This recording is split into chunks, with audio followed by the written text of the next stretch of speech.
Hello and welcome to World Talks on TVP World with me, Ashim Kumar. A meeting between Presidents Trump and Putin is set to take place in Alaska on August the 15th, ostensibly to reach a ceasefire deal in Ukraine. However, the exclusion of Ukraine from the talks is a worrying sign. Also, Ukrainian President Zelenskiy has made it clear that no peace deal can be agreed to without his country's involvement. The EU and 6 European countries agree.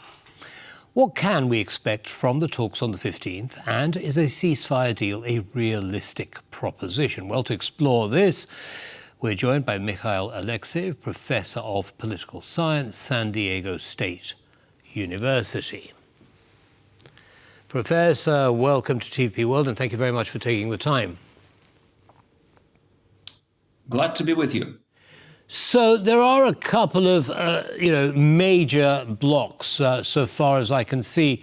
One is, of course, Ukraine ceding land to Russia, which is, of course, disallowed under the Constitution.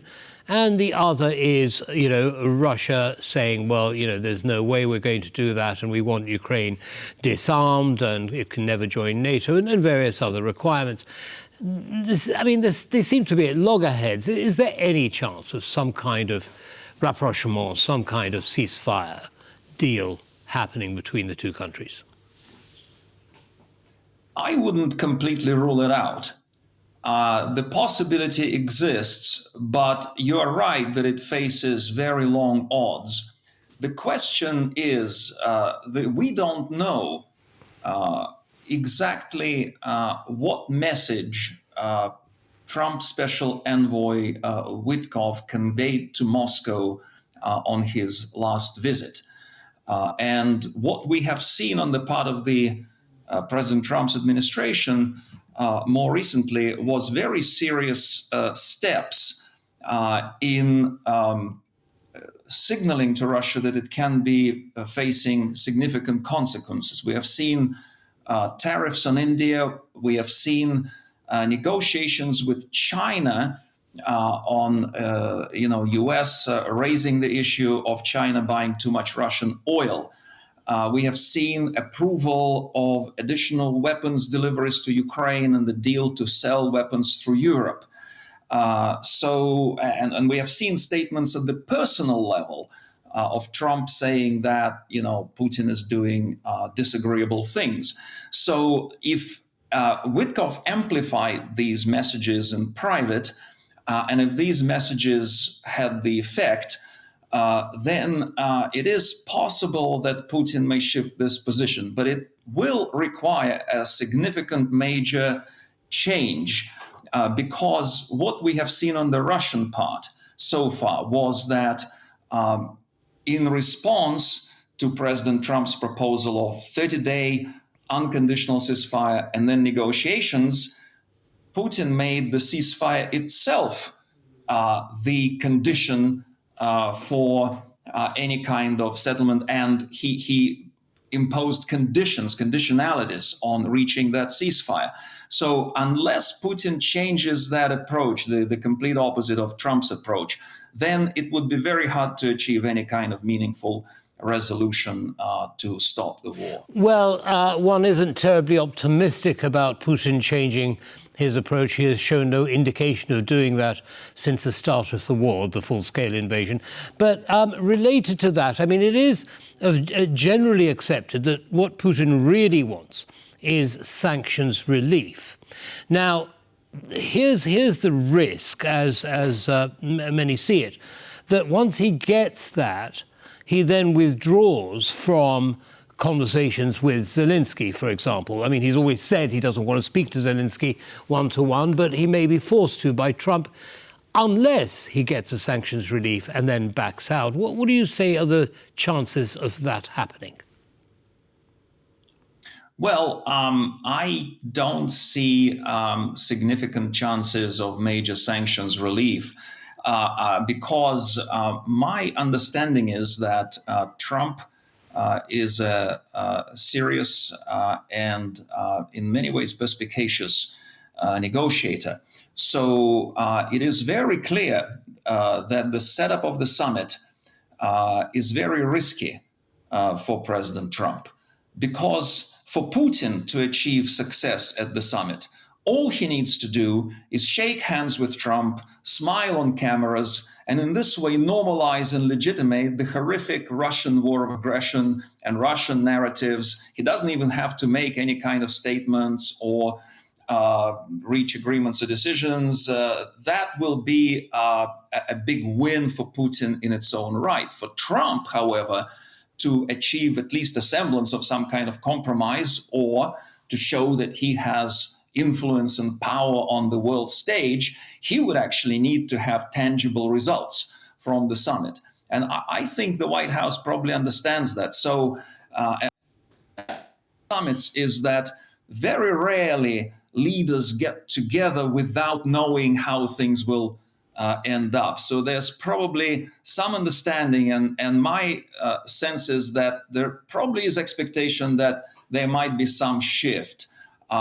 And we don't know exactly, for instance, what Putin may agree with on the ceasefire, but there is probably a signal to the White House that some kind of shift and some kind of at least partial acceptance of Trump's initial proposal of the ceasefire can be accepted. Understood. Now, I want to talk about the European response. There has been a unified response. 6 European countries and the EU saying that they support the Ukrainian position and Ukraine should be involved in any solution. Now, how are they going to use or leverage that position in any future outcomes for Ukraine? I think Europe has a lot of leverage.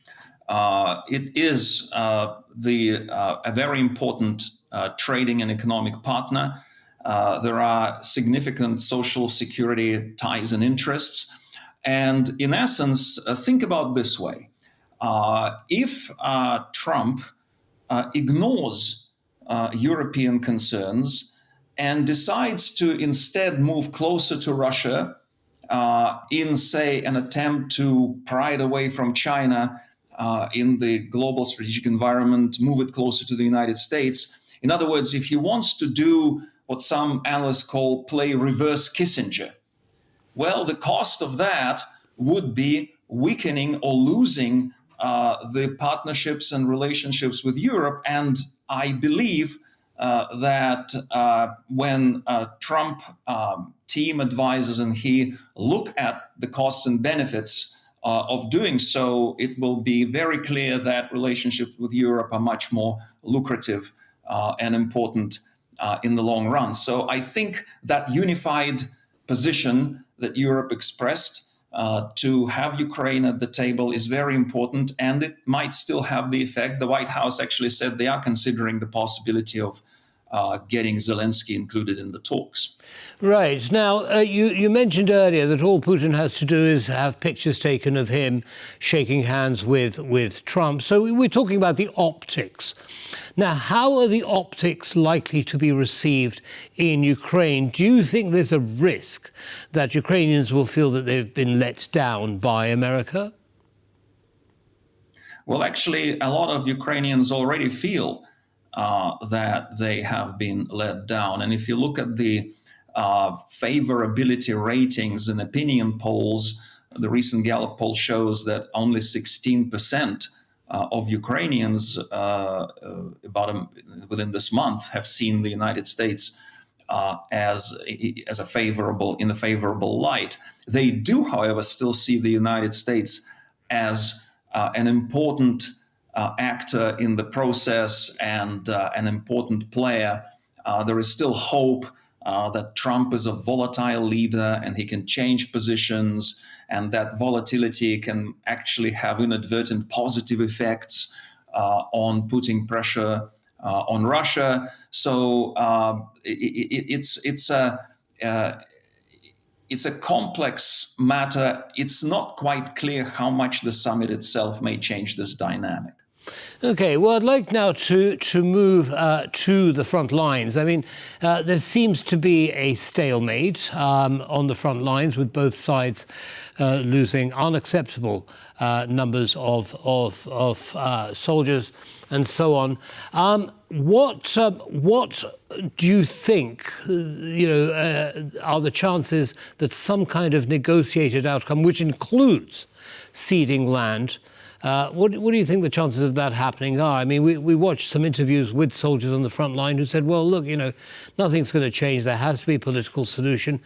And it almost sounded as though he was saying, well, if that means giving up some land, we will. Is that a generally held perspective?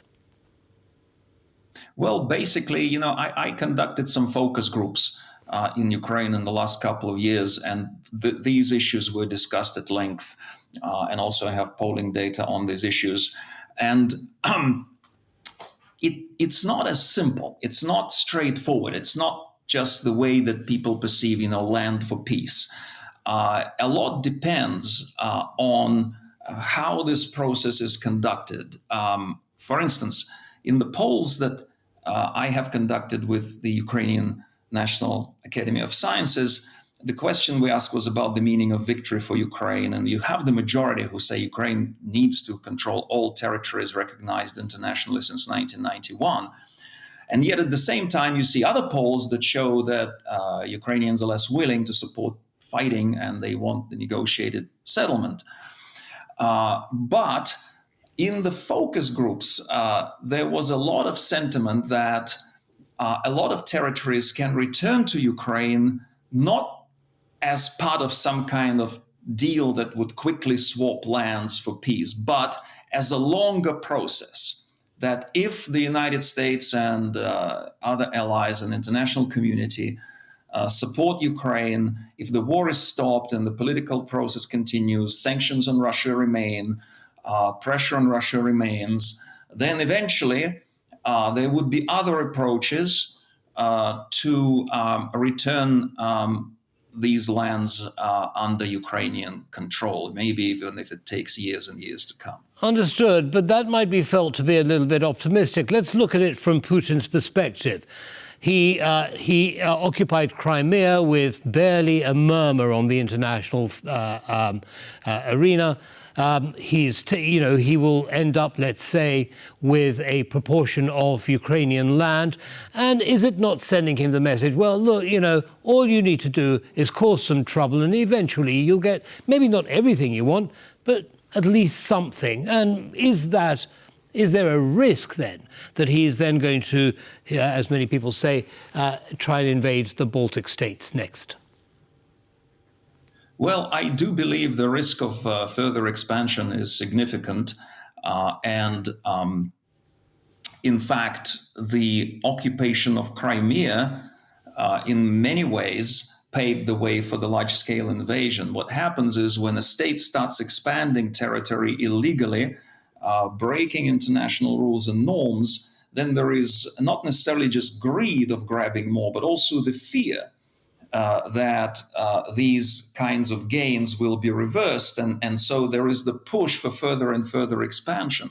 We also know that conceptually Putin sees not just the Soviet Union, the former Soviet territories, but also Eastern Europe as part of the legitimate sphere of influence for Russia, for what he believes is historic Russia, going all the way back to Peter the Great and how the Russian state evolved over the years. So yes, I believe that any kind of proposal that emerges for ceasefire or stopping hostilities would essentially be a tactical maneuver.